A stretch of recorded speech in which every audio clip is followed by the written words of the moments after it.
Here's something most homeowners don't think about until it's too late. The plants growing right outside your home can either slow a fire down or help it spread faster. Landscaping for fire resistance isn't a new idea. Communities across Southern California, Australia, the Mediterranean, and parts of South Asia have been selecting fire-adapted plants for generations. Not because they're fireproof, because nothing truly is, but because certain species hold more moisture in their tissues, produce less volatile oils, and leave behind less dry debris than others. What makes a plant fire smart comes down to biology and chemistry. High moisture content in leaves slows ignition. Low resin and oil content reduces flame intensity. A tidy, open growth habit means less accumulated dead material sitting close to your walls and fences. At Smart Gardening, we put together a research-grounded look at 5 plants that landscape fire safety experts and horticulturalists consistently recommend. Some of these will surprise you. A few are beautiful enough that you'd want them in your yard for entirely different reasons. And the fire resistance is simply a quiet bonus. This isn't about fear. It's about making smarter choices with what you plant, so your outdoor space works with you, in every season, under any condition. Number 1 plant is ice plant. If you've ever driven along California Coastal Highway or through parts of South Africa and noticed those low, dense mats of succulent ground cover clinging to dry slopes, often bursting with bright magenta or yellow flowers, that's very likely an ice plant. The name comes from the tiny water-storing structures on its leaves that catch light and glitter like crushed ice in the morning sun. It's a small detail that hints at something much more significant. Ice plant is one of the most consistently recommended fire-resistant ground covers by landscape fire safety organizations across the American West. The reason is straightforward. Its fleshy, water-saturated leaves contain very little combustible oil or resin. When exposed to heat, they release moisture rather than fuel, which is essentially the opposite of what highly flammable plants like rosemary or juniper do under the same conditions. From a horticultural standpoint, ice plant is remarkably low maintenance once established. It thrives in USDA zones 5 to 11 depending on species, prefers full sun, and is highly drought tolerant, making an excellent choice for water-conscious landscaping in fire-prone regions. Well-draining sandy or loamy soil suits it best. Avoid overwatering. Too much moisture actually weakens a plant and invites root rot. It spreads efficiently, which means it can cover bare, erosion-prone slopes, exactly the kind of exposed dry ground that acts as a fire pathway in hot, windy conditions. Many fire-adapted landscape plans in California and Arizona use it as a living buffer along property edges and hillside borders. It does have an ecological caveat worth noting. Carpobrotus edulis, the most widespread species, is considered invasive in certain coastal ecosystems in California and parts of Europe, where it outcompetes native vegetation. If that's a concern in your region, Delosperma species, native to South Africa and widely cultivated, offer the same fire resistance qualities with a less aggressive spread habit. As a visual element, it's genuinely attractive, low-growing, flowering generously through spring and summer, and requiring almost no intervention once rooted. There's a kind of quiet reliability to it. It doesn't ask for much, and in return, it covers ground, holds slopes together, and keeps its moisture locked in even to the driest weeks of summer. The plant right after this one takes a very different form. Upright, architectural, and deeply rooted in traditional fire-adapted landscapes across the Mediterranean. Number 2 plant is Rockrose. There's a certain irony to the Rockrose. It's a plant that evolved in one of the most fire-prone ecosystems on Earth, the Mediterranean basin, and yet it produces one of the most delicate, paper-thin flowers you'll find in any drought-tolerant garden. That contrast between toughness and beauty is exactly what makes it worth understanding. Cistus species have co-evolved with fire for millennia. In the wild scrublands of Spain, Portugal, Greece, and North Africa, regions where summer fires are seasonal reality rather than an occasional disaster, Rockrose has developed a biological strategy that's worth paying attention to. Its seeds actually require heat and smoke to trigger germination. The plant, in a very literal sense, is built around fire as part of its life cycle. For residential fire-smart landscaping, what matters most is its above-ground behavior. Rockrose shrubs maintain relatively low moisture in their tissues, which might seem counterintuitive, but their value lies in their structure.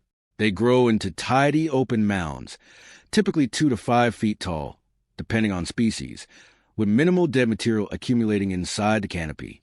That open habit reduces what fire safety professionals call fuel load. They do contain some aromatic resins, a trait shared by many Mediterranean plants, so they're not entirely non-flammable.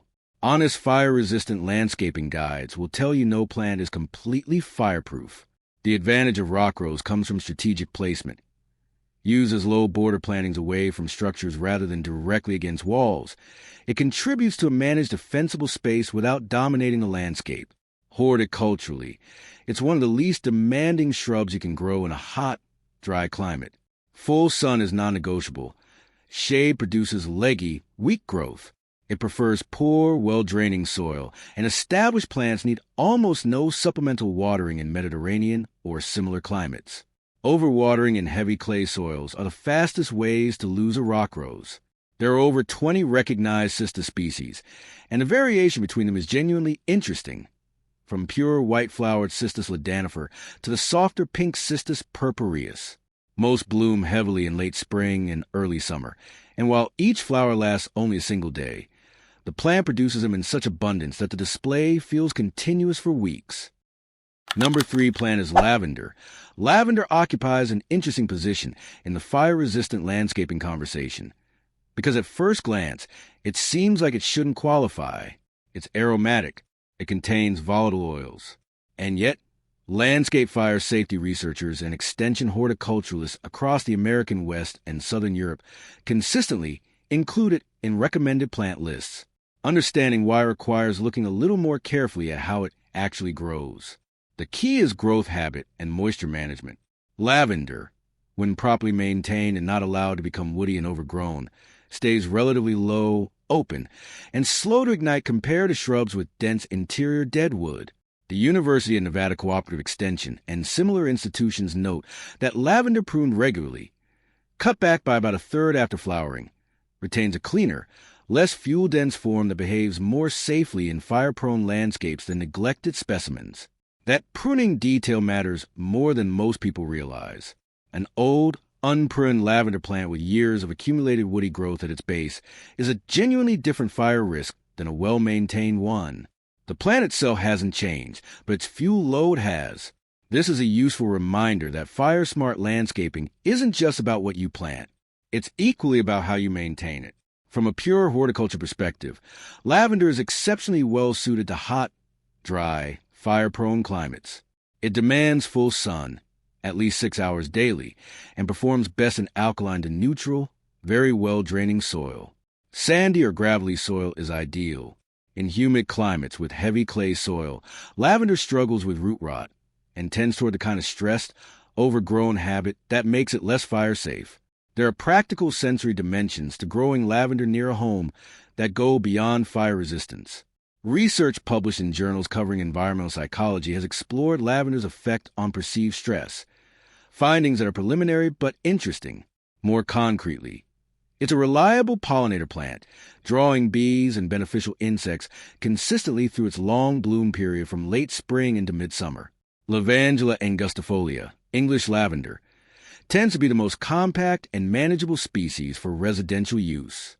Spanish lavender, Lavandula stoiches, with its distinctive pineapple-shaped flower heads, is slightly more heat-tolerant, but can spread more aggressively in certain climates. Both are widely available and work well in rock gardens, along pathways, and as low border plantings in a fire-conscious yard design. The aromatic quality that makes lavender oils commercially valuable is also, in small measure, why it contains some flammability. But context matters enormously in fire-safe landscaping. A well-placed, well-pruned lavender border behaves very differently from a dense, overgrown hedge pressed directly against a wooden fence. Placement and spacing remain the deciding factors. The next plant on this list takes fire resistance in a completely different direction. It's a broadleaf tree rather than a low shrub, and it has a long history in traditional firebreak planting across multiple continents. Number 4 plant is tall fescue. Grass might seem like an odd entry on a fire-resistant plant list. Dry grass is, after all, one of the most common fuels in landscape fires. The imagery of flames racing across a golden field is practically synonymous with wildfire season, but that reputation applies specifically to dry, dormant, or dead grass. The conversation changes significantly when you're talking about a well-irrigated, actively growing cool season turf like tall fescue. The distinction fire safety researchers make is between green grass and dry grass, and tall fescue, more than most turf varieties, holds onto its green color and tissue moisture longer into the dry season than warm season grasses like Bermuda or buffalo grass. When actively growing and adequately watered, its high moisture content makes it genuinely resistant to ignition. The University of California's Fire Safe Landscaping Guidelines have specifically noted mowed, irrigated lawns as one of the more defensible surfaces immediately surrounding a structure. What makes tall fescue particularly practical in this context is its relatively deep root system compared to other cool season grasses. Those roots, which can reach 2 to 3 feet under good conditions, allow it to draw moisture from deeper soil layers, helping it stay greener longer during surface dry spells than shallower rooted alternatives. It's not drought-proof, but it has more reserves to draw on. From a practical landscaping standpoint, tall fescue is one of the more adaptable cool season grasses available. It performs well in USDA zones 3 through 8, tolerates partial shade better than most fire-safe ground covers, and establishes readily from seed. It handles moderate foot traffic, making it functional as well as fire-conscious. Mowing height matters. Keeping it 3 to 4 inches rather than cutting it short retains more leaf surface area, which supports moisture retention. The maintenance requirement is real and worth being honest about. Tall fescue needs consistent irrigation during dry months to maintain the moisture content that gives it fire-resistant properties. An unwatered tall fescue lawn turning brown in August is no longer functioning as a fire buffer. It's becoming the opposite. This is perhaps the most important caveat. Its fire safety value is directly tied to how well it's maintained. Used as an irrigated open lawn zone immediately surrounding a structure, what fire safety planners call Zone 1 defensible space. Tall fescue provides a low, mowed, moisture-retaining surface that slows ground-level fire movement toward the building. It's not glamorous. It doesn't flower. But in a fire-smart landscape plan, sometimes the most important plan is the one doing quiet, unglamorous work right at your doorstep. The final plan in this list moves away from ground cover and turf entirely. It's a broadleaf shrub with one of the most water-dense leaf structures of any commonly available garden plant, and it's been used in fire break planting schemes across multiple continents for good reason. Number 5 plant is African sumac. There's a particular kind of tree that landscape architects working in fire-prone regions of the American Southwest keep returning to, not because it's fashionable, but because it quietly does several difficult things at once. African sumac is drought-tolerant, evergreen, moderately fast-growing, and carries one of the more favorable fire resistance profiles of any shade tree commonly available in hot, dry climates. It doesn't announce itself. It simply performs. Native to South Africa, specifically the dry regions of the Transvaal and Cape Provinces, Rhus lancea evolved under conditions that closely mirror the fire-prone, drought-stressed environments of the American Southwest, part of Australia, and the drier regions of the Mediterranean. That evolutionary background matters when selecting plants for fire-adapted landscapes, because a plant adapted to survive in a fire-prone native habitat has usually developed structural and chemical traits that reflect that pressure over generations. What fire safety horticulturalists note about African sumac, specifically, is its leaf chemistry and canopy structure.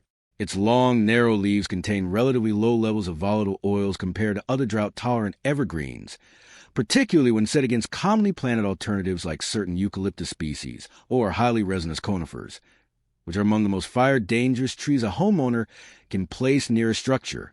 The canopy is open and somewhat weeping in form, which allows wind to move through rather than accumulating the kind of dense interior dead wood that dramatically increases fire risk. From a horticultural standpoint, African sumac is well suited to USDA zones 8 through 11. It prefers full sun and well-draining soil, tolerates alkaline conditions well, a significant advantage in many southwestern and arid climate soils, and once established, requires very little supplemental irrigation. It's not a tree that rewards overwatering. Consistent moisture actually makes it more susceptible to root problems than controlled dry periods do.